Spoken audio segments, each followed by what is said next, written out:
Ultra-processed foods don't only negatively impact nutritional status through a relative lack of micronutrients like essential vitamins and minerals, but also by lacking phytonutrients, the thousands of plant nutrients that aren't listed on the ingredients labels that may benefit our health. For instance, polyphenols.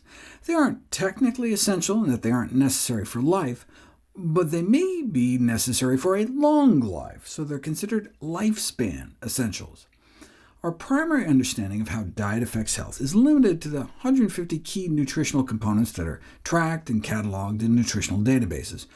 But these represent only a tiny fraction of the more than 26,000 distinct, definable compounds present in our food, many of which have documented effects on health, but remain unquantified in a systemic fashion across different individual foods. There are 8,000 kinds of polyphenols alone. When brown rice started to be polished into white rice, people started to die en masse from a nutrient deficiency disease. Beriberi became one of the most common diseases in Asia because the germ and the bran that got removed from the rice were where the B vitamin thiamine was. So Miller started fortifying the polished white rice by adding back the thiamine that had been removed. But what about all the other phytonutrients that are lost? And that's just going from brown rice to white, which is considered a moderate level of processing. Think how much is lost when rice is turned into an ultra-processed product like brown rice syrup, or if you take a whole soybean and end up with just soy lecithin for that matter. The outdated view of nutrition and public health is we just have to tick off all the basic boxes to prevent deficiencies. That allows food manufacturers to boast that their marshmallows aren't just brighter, but fortified with not 1, not 2, but 9 essential vitamins and minerals, so eat up, kids! Oh, and now 33% healthier, up to 12 vitamins and minerals.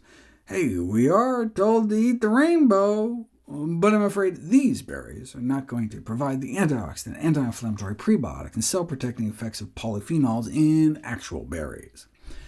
Compared to whole foods, industrialized foods lack the complex milieu of phytonutrients, one of the things that sets whole foods apart from processed foods.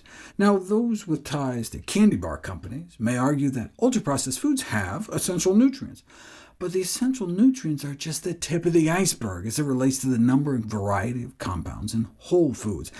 Consider garlic.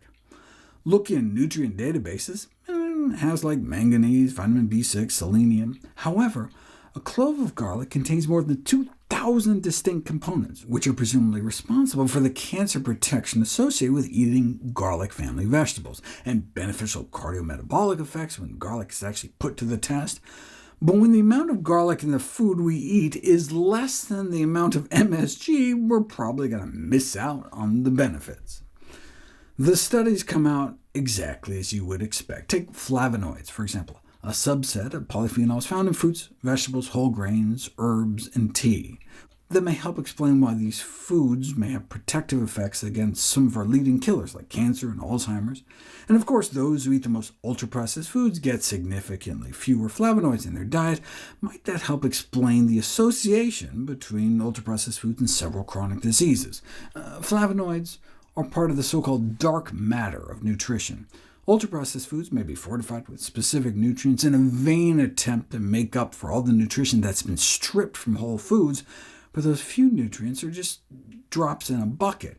If we're tracking only 150 components, and there are more than 26,000 different compounds in foods, then that means more than 99% of the compounds stripped from whole foods to make ultra-processed products may be gone for good, and who knows what impact that has on our health. What we do know is that these products are evolutionarily novel. Just like our bodies are not used to all the new stuff added to our foods, our bodies may also not be used to all the old stuff like fiber subtracted from our foods. Just like it's difficult to tease out the long-term consequences of the cocktails of new food additives, we don't know what critical combination of phytonutrients we may be missing. Until Big Food figures it out and we can add a lucky 13, maybe it would be best to try to stick to whole foods.